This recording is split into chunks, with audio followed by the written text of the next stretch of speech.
O meu entrevistado de hoje será Henrico Manzi, que é o Country Manager da Beyond Agro. E o tema da nossa entrevista será: alta produtividade significa alta rentabilidade? É uma pergunta no final das contas e o Henrico vai responder isso para a gente. Henrico, que prazer ter você aqui, seja bem-vindo. Muito obrigado, Divino. Eu que agradeço o convite aqui para esse nosso bate-papo. Espero que a prosa seja bastante proveitosa, não só para nós, mas para todos os produtores que nos escutam. Mas vai ser proveitosa, assim. Hoje, assim, muita gente ainda está com ressaca. Ontem, quinta-feira, foi feriado, dia do engenheiro agrônomo, dia da criança. O pessoal está assim meio de ressaca ainda. Alguns emendaram, né? Mas nós estamos aqui, né, para bater esse papo já. Final de semana batendo na porta aí também. Mas é muito bom a gente entender essa questão que vai ser colocada aqui hoje, porque muita gente acha o seguinte: puxa, vamos aumentar a produtividade, vamos produzir mais. O negócio é produzir acima de 100 sacas, né? Tá, mas a que custo e quanto vai sobrar no bolso? E é isso que você vai apresentar para a gente hoje. Trazendo dados iniciais. Aliás, antes desses dados iniciais, me conta o que é um Country Manager. Eu já fiquei na dúvida aqui logo no início. Não, maravilha, Divino. Na verdade, Country Manager, como muitas expressões aí do inglês, vem para ser o diretor-geral das operações aqui do Brasil, né? Você acaba atacando as diversas frentes da companhia. É só um nome bonito para o gerente-geral que a gente estava acostumado aqui do passado, mas no final das contas é tomar conta da operação da companhia e fazer ela dar certo aqui. Mas o pagamento é em dólar. Olha, infelizmente não. Eu acho que cabe uma renegociação depois desse nosso papo. Boa, boa. Fala um pouquinho para a gente da Beyond Agro aí. Legal. Divino, na verdade, eu gosto mais do que falar que o que a gente faz é o porquê a gente existe, porque ele diz muito sobre o que a companhia se propõe a fazer. Apesar de novos aqui no Brasil, né, a gente tem um pouco mais de um ano operando no Brasil, a gente vem de uma história de mais de 24 anos na Argentina. Né? A gente é a internacionalização de uma empresa que já roda, tem bastante experiência dentro da Argentina, que nasceu para ser o braço do produtor em contato com os mercados. Ou seja, a gente entende que os produtores estão no meio do seu negócio tomando um monte de decisões, maquinário, pessoal, plantio, colheita, insumos, e ainda tem que estar conectado com um dos mercados mais voláteis aí do mundo. Então, a gente entende que muitas vezes ele está assumindo riscos desnecessários no seu negócio por não estar conectado com isso o tempo inteiro. Então, a Beyond nada mais é do que um canal de estar monitorando os mercados com muita experiência, com bastante bagagem aí acumulada. A gente traz para o produtor de maneira digerida e muito mais simples o que os mercados estão fazendo e como o negócio dele interage com a movimentação dos preços. Né? Então, o nosso foco é ajudar o produtor a tomar decisões mais estruturadas de venda para preservar a rentabilidade. Eu estou impressionado com a quantidade de empresas argentinas que estão aportando aqui no Brasil e estão fazendo a diferença. Aliás, só essa semana já é minha segunda prosa aqui com alguém que vende uma empresa argentina aqui no Brasil. Bom, mas isso é bacana, porque vocês têm muitos dados nas mãos e isso é importante para a gente. Falando em dados, vamos falar da nossa velha Conab aqui no Brasil, né, que está prevendo uma safra, mais uma vez, recorde aí, né? Dados muito otimistas. Eu gostaria que você falasse um pouco desses dados aí que a Conab trouxe para a gente. Legal. Na verdade, a Conab acaba sendo o principal órgão de referência aí para números de produtividade, de tamanho de safras, e a gente acaba tendo órgãos mais regionais que abrangem estados em específico. Mas a Conab, no geral, traz números bastante otimistas aí para a safra de grão e mérito da maioria dos produtores que estão aqui nos escutando. Né? A gente vem de incrementos sucessivos de área, mas também um tremendo trabalho de produtividade sendo feito ao longo dos muitos anos. Né? Então, apesar de que a gente fala que o agro é essa indústria a céu aberto, você depende de fatores que você não controla para a produtividade, o produtor fez o seu trabalho de maneira excepcional, investindo em tecnologia, tentando produzir cada vez mais e melhor e de maneira mais sustentável. E o resultado está aí. Né? O carro-chefe desse incremento para o ano que vem acaba sendo a cultura da soja, que em termos de expansão de produtividade, vamos falar, crescimento de produtividade, a gente está vendo que está chegando num certo platô ou num nível que não dá para produzir muito mais por hectare, mas você tem uma expansão natural de áreas, para áreas que são um pouco menos produtivas ou outras culturas, pastagens degradadas, e no final das contas a gente vem produzindo ano após ano mais volume para abastecer aí os fluxos globais, né? No fundo, a gente está matando a fome de um monte de países que não tem produção para sustentar o seu crescimento populacional. E o Brasil está fazendo um excelente trabalho de fechar esse espaço que está sendo criado, e mérito dos produtores. Os números são maiores, 320 milhões, que é o estimado para os grãos do ano que vem. A cultura da soja representa grande parte dele, trazendo cerca de 160, 162 milhões de toneladas, que é um incremento importante contra o ano anterior. Temos bastante desafios pela frente, mas os números iniciais estão aí. Ou seja, devemos ter grandes colheitas aí pela frente. Cara, com todos esses desafios, um incremento aí de, parece-me que é em torno de 5, pouco mais de 5%, é algo assim realmente admirável, né? Pelo tamanho do Brasil, Divino, eu acho que na verdade, super competência da parte dos produtores. Você pegar países de extensão continental, como é o caso do Brasil, e sucessivamente aplicar incrementos de produtividade e poder colocar nos fluxos globais mesmo essa soja com eficiência, mostra que o produtor é muito bom produzindo. Eu costumava falar bastante com pessoas de fora do país quando perguntam, imagina um produtor de Goiás, um produtor do Mato Grosso, as áreas estão a 1.500, 900, 1.500, 2.000 quilômetros do porto. Você produz, transporta isso em sua grande parte por caminhão e ainda é competitivo nos fluxos globais. Ou seja, a gente é bom fazendo o que a gente faz e esse crescimento que a gente está acompanhando para o ano que vem, de 5,2%, acredito que esse é a percentual, é impressionante dado o tamanho do Brasil. Claramente, essas são as estimativas iniciais. A gente gosta de falar que planilha aceita bastante coisa, agora é a hora que começa a transformar números em realidade. Mas é interessante você colocar isso, porque, por exemplo, toda vez que o USDA traz os números, eles vão fazendo revisões depois, quer dizer, diminuem ou aumentam, né? E a Conab não é diferente, quer dizer, planilha, né? O que você colocou, né? Existem condições perfeitas, existem as condições do céu aberto, né? Conforme você mesmo colocou. Mas só para o pessoal entender aqui, em torno de 5,1% o aumento previsto pela Conab, e diária 2,2%. Né? Quer dizer, bem dentro disso que você colocou aí para gente. Competência de um produtor rural que enfrenta estrada ruim, falta de portos, né? E ainda, cara, toda essa instabilidade brasileira, né? Porém, vocês que são uma empresa argentina, parece que a situação por lá não é muito diferente da daqui, não, né?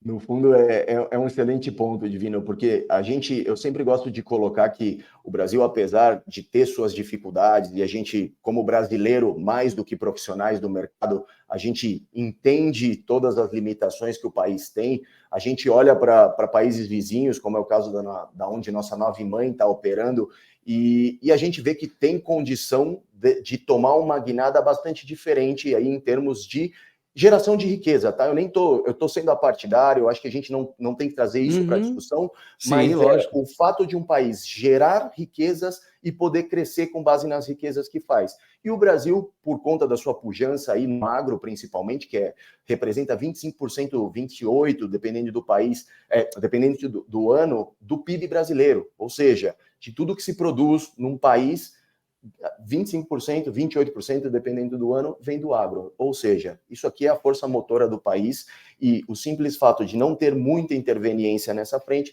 faz com que a riqueza gerada esteja reaplicada aqui dentro. Então, comparado com os nossos vizinhos, a gente está numa forma excelente. Henrico, bom, conforme o próprio título da nossa prosa aqui traz, é o seguinte: nem sempre produzir muito é sinônimo de ganhar muito, né? Quais são os fatores que devem ser considerados na hora de fazer essa análise financeira aí de uma safra? Perfeito. Divino, eu gosto sempre de falar que rentabilidade no final do dia ela pode ser vista pelo lado dos custos ou pelo lado das receitas. Isso é fórmula matemática de economia básica, mas mostra para a gente quais são as duas frentes que a gente pode tentar atacar no dia a dia. Existe um trabalho excelente que pode ser feito dentro da parte de custos e um planejamento, um entendimento maior dos movimentos de preço para tentar, da melhor maneira possível, dentro das informações disponíveis, fazer compras conscientes dos insumos que vão produzir o que está sendo falado. Então, entender o quanto vai ser plantado, monitorar os movimentos de preço dos insumos. E muitas das vezes, eu sempre vou trazer isso na conversa, que acertar o olho da mosca é bem complicado, mas direcionalmente a gente gosta de olhar que a gente tem que estar ano após ano tentando melhorar aquilo que a gente fez o ano anterior. Aprendemos com os sucessos, com o fracasso, e a gente remodela e vai de novo para fazer o ano seguinte. A parte boa de safra é que você tem 2 no ano, 3, dependendo do lugar, e você tem chance de ir aprendendo e ajustando. Então, do lado dos custos, o produtor vai ter que ter muito controle de quem está comprando, como está comprando, métodos de pagamento. Eu vou passar de maneira mais abrangente, mas um país hoje que conta com taxas de juros acima de 2 dígitos, contas financeiras têm que começar a ser levada também em conta. A gente sabe que fluxo de caixa para o agro é um desafio, mas a gente tem que colocar isso na conta também. Como e quando pagar. Isso vai formar o custo do produtor. E é interessante porque no dia a dia, a gente, falando de custo, seria a base da produção, muito produtor ainda não tem o controle na vírgula de como isso funciona. Então, a gente fala que não só negociar bem, mas entender os seus custos para que você faça a base ou o pré-requisito bem feito. Comprei bons insumos, fiz uma boa aquisição, isso já abre espaço para que a segunda parte, que é a parte da receita, teu negócio possa sofrer um pouco mais de desaforo, vamos colocar assim, dos mercados. Ou seja, eu não preciso acertar de novo o olho da mosca nos preços. A produtividade é decorrência de uma boa aplicação de insumos com o clima e depois vender bem. O planejamento e execução na parte de vendas, que a gente, como o Beyond veio para tentar ajudar o produtor, a gente entende que ainda é mais desestruturado. Ou seja, dá uma olhada no mercado, ele está verdinho, é um bom dia para vender, ele está vermelhinho, um mau dia para vender. Na verdade, a gente tem metodologias que ajudam a construir uma receita boa para o produtor. Então, olhando das duas frentes, eu acho que não tem uma mais importante que a outra. Comprar bem os insumos, fazer os plantios e os tratos culturais da forma que tem que fazer na janela adequada, porque aí você extrai o máximo dos insumos que você adquiriu, produz bem, é uma consequência de competência do produtor com São Pedro, e na última parte é ter um planejamento e uma execução de vendas bem estruturado também. Às vezes as oportunidades mudam de um dia para o outro, a gente vive em um mundo e um mercado bastante volátil, então tomar essa decisão é bastante importante. Então você vai ver que o ponto em comum de todos passa por um bom planejamento, acompanhamento e execução, tanto da compra quanto da venda. Boa gestão no Brasil ainda é um gap?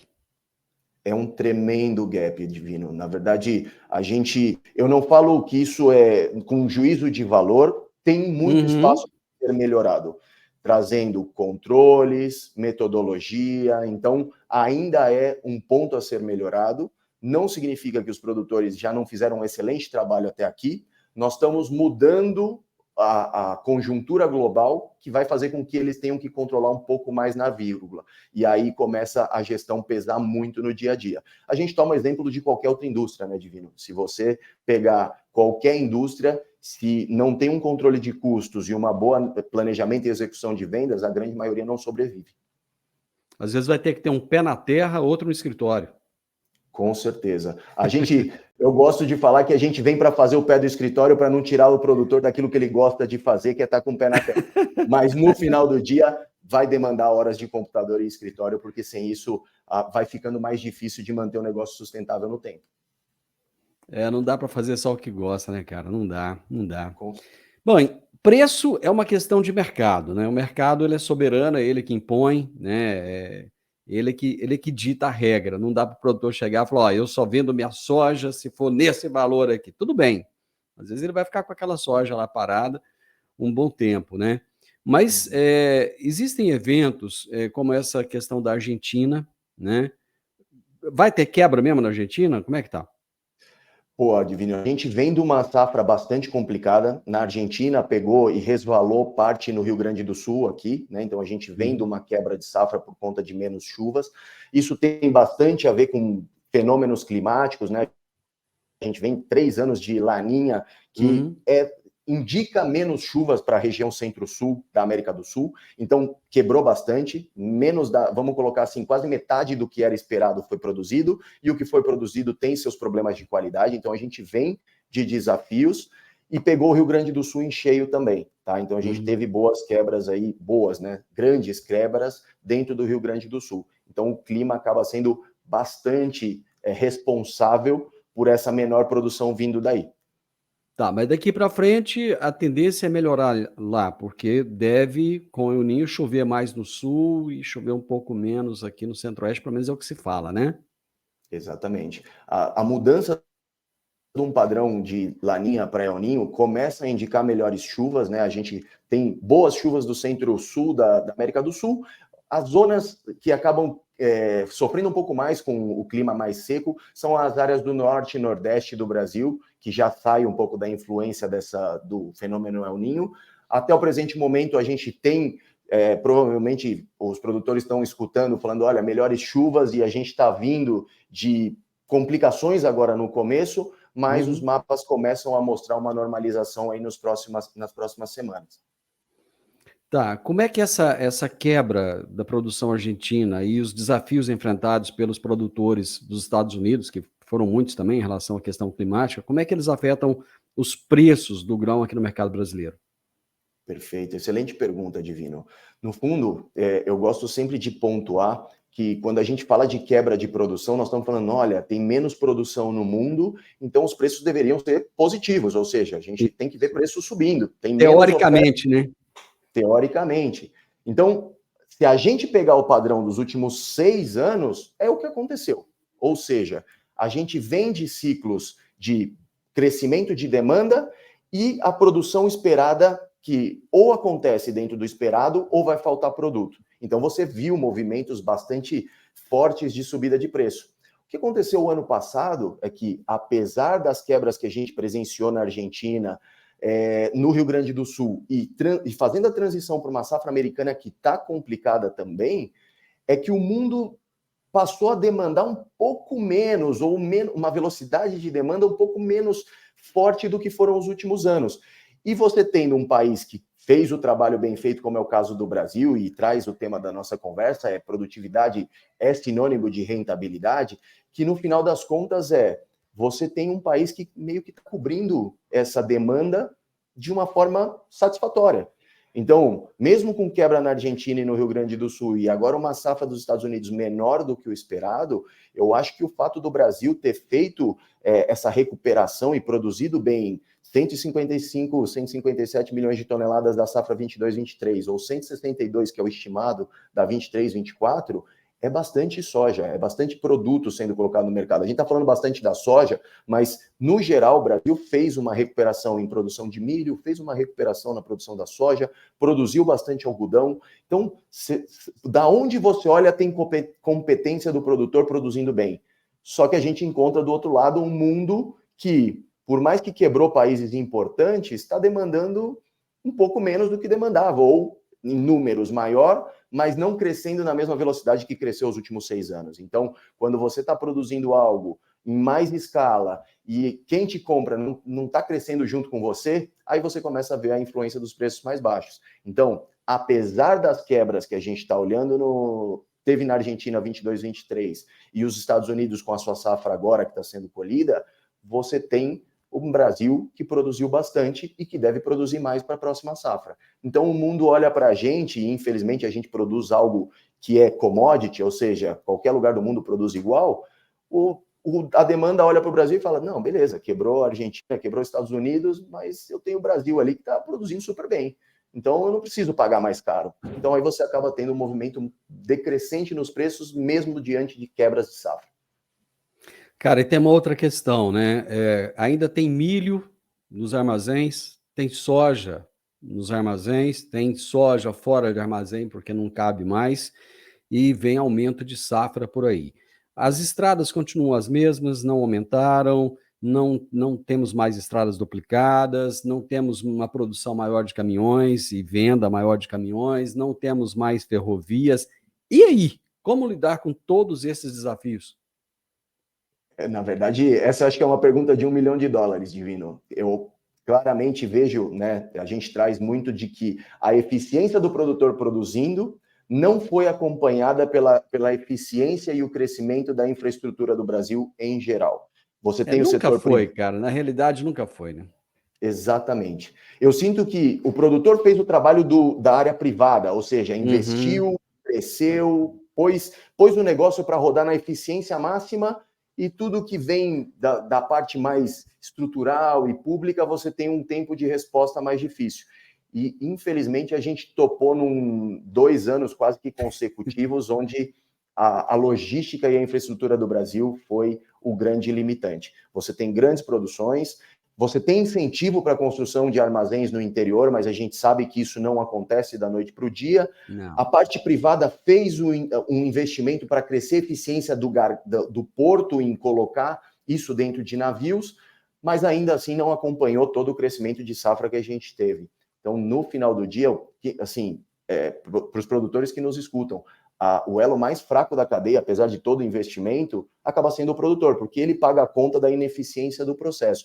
E eu nem estou falando de que a compradora é ruim ou o governo é ruim, eu tenho ineficiência para tirar da minha fazenda e colocar no chinês. Vamos falar dessa forma. Se eu tenho essa ineficiência, alguém vai pagar a conta. E ela vem fazendo o caminho todo de trás até a ponta produtora. Então, no final das contas, menos armazéns, a infraestrutura logística acaba cobrando o seu preço bastante pesado. Então, a gente, voltando para o tema dos preços, e o produtor está vindo da safra 22-23, não tendo muito espaço, então você acaba tendo que colocar produto no mercado porque não tem armazém disponível, você tenta topar a eficiência logística para mover isso de um lugar para o outro o mais rápido possível também, mas tudo que você põe mais pressão acaba subindo o preço da execução e falta e tem disponibilidade de excedente de produto. Então, vamos colocar assim, o produtor não ter vendido, talvez, o milho até agora, por conta de ter visto preços mais baixos, afeta também. Aí é muito mais o comportamental de ter visto preços melhores no começo do plantio, preços mais baixos agora, e aquela coisa, né, para vender barato a gente tem tempo. E o produtor foi arrastando, só que a gente está na boca de uma safra nova. O que isso faz? Quando todo mundo vier para colocar esse produto no mercado, você acaba sendo o remédio causa o mesmo dano do que a doença, né? No final das contas, vem todo mundo para vender ao mesmo tempo e o preço desaba. Então, assim, é cobertor curto. No final das contas, você tem eficiência na produção, mas do outro lado da execução está faltando realmente estrutura para conseguir executar bem. Eu vou criar um exemplo aqui quase que esdrúxulo, porque acontecer isso é muito, sei lá, seria quase que uma mega cena sozinho. Digamos que tem uma safra perfeita, né? Chove na hora certa, dá tudo certo, as condições de plantio são ideais, você não tem praga, você não tem doença, tudo, né? A colheita maravilhosa, estrada, logística, tá, enfim, né? Imagino que os planetas ficaram naquele alinhamento perfeito. Tá, superprodução, 5% a mais de produção. E aí? Quais são os desafios que os produtores enfrentam diante disso? De uma produção tão alta, por exemplo? Não, genial, Divino. Assim, a gente adora pensar no exemplo da perfeição do lado produtivo. Eu acho que é super legal esse exercício. Por quê? Porque qualquer lugar que você pensa, fala, não, produzir tudo perfeito, eu vou ter excelentes rentabilidades, eu vou ter um monte de produto para vender.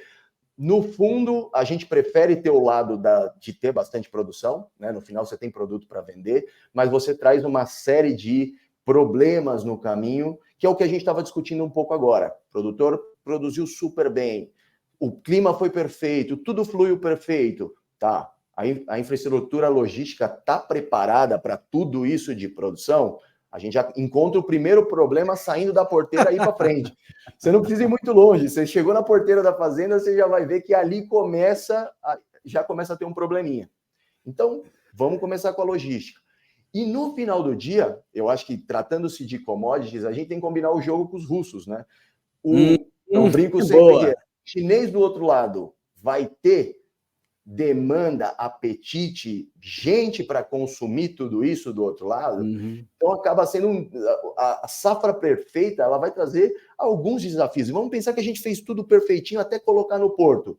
Eu tenho que ter mais gente consumindo, eu vou ter que abrir demanda, eu vou ter que ter mais gente demandando aquilo que eu produzo. E no final, o Brasil sozinho não é ele sozinho no mercado global. Amanhã, essa mesma safra perfeita acontece na Argentina, essa mesma safra perfeita é no Paraguai, nos Estados Unidos, a gente tem um tremendo problema, porque você vai ter produto bastante para vender, mas provavelmente o teu efeito nos preços seriam bastante negativos. Então, eu gosto de falar que no final do dia, a gente sempre depende do mundo produzindo um pouco menos do que se demanda. Falando para produtores brasileiros, a gente adora que isso acontece no terreno do vizinho, né? Então, os Estados Unidos produz menos, a Argentina produz menos e a gente surfa boas produtividades e bons preços.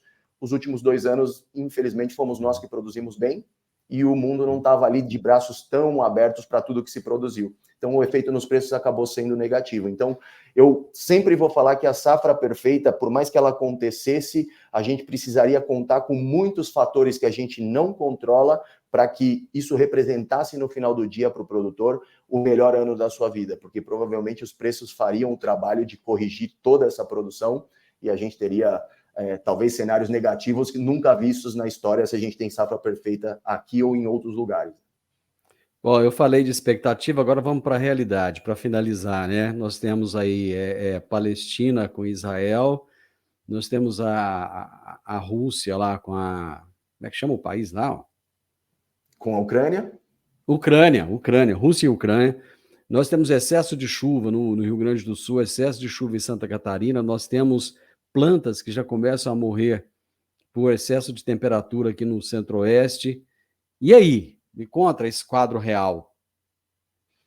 Legal. É um mundo complicado, né? Eu sempre falo que isso mostra o porquê a gente gosta de fazer o que a gente faz, porque imagina no meio do produtor ter que plantar, fazer tudo bem, ainda tá monitorando cada notícia que sai de tudo isso, acaba sendo bastante coisa. Mas eu separo 2 grandes grupos, que é a parte produtiva, todos esses números que a gente falou até agora estão baseados em um incremento de área, né? A Conab traz áreas maiores, mas não traz rendimentos recordes também. Por quê? Sabendo que um ano de El Niño traz algumas dificuldades, dependendo do local. Então, a gente, como média de produção nacional, não está no recorde, não.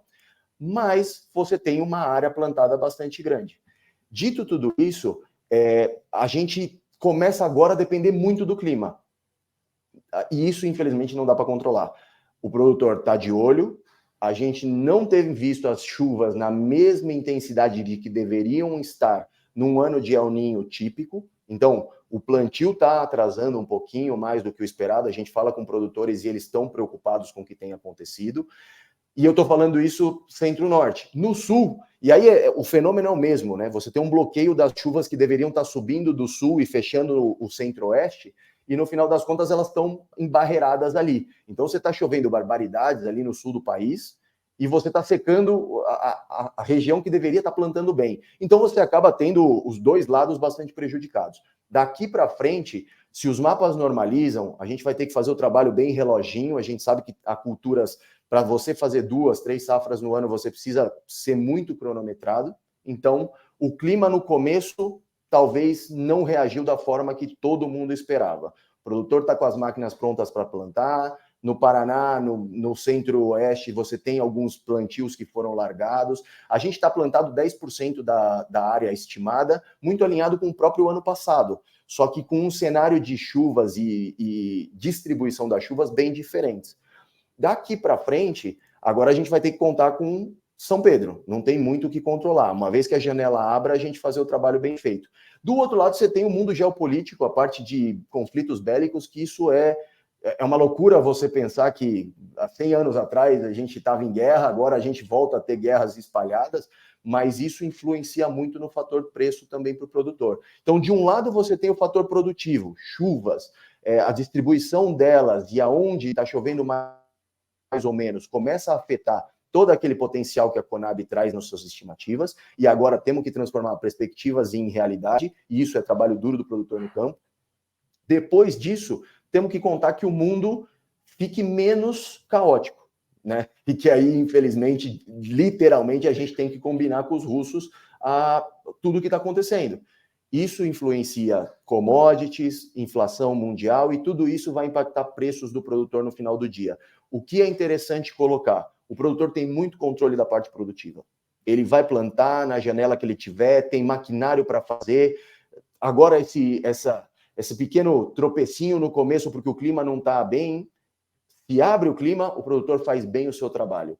Controlar a produção, ele sabe fazer super bem. Agora a gente vai ter que migrar para o outro lado, que é como é que a gente faz bem as vendas dessa produção para garantir rentabilidade no final. Porque o mundo vai estar complicado, vai ter bastante produto sendo produzido no Brasil, Estados Unidos está fazendo o seu trabalho, não é uma safra super boa por lá, mas ela tem o seu volume de produção, e a Argentina, por enquanto, está sofrendo bastante também com a falta de chuvas. Tudo isso combinado precisamos ter boas produções, o mundo conta com boas produções, a gente tem a demanda um pouquinho menos veloz do que a gente imaginava, e um mundo bastante caótico, e aí todas as commodities nesse momento se falam, né? Então, planejar bem, executar bem, e vender bem também. Meu amigo, você respondeu a pergunta, já está respondido, o pessoal com certeza já está ou mais aliviado ou menos aliviado a essa altura do campeonato. Bom final de semana para você, bom descanso, viu?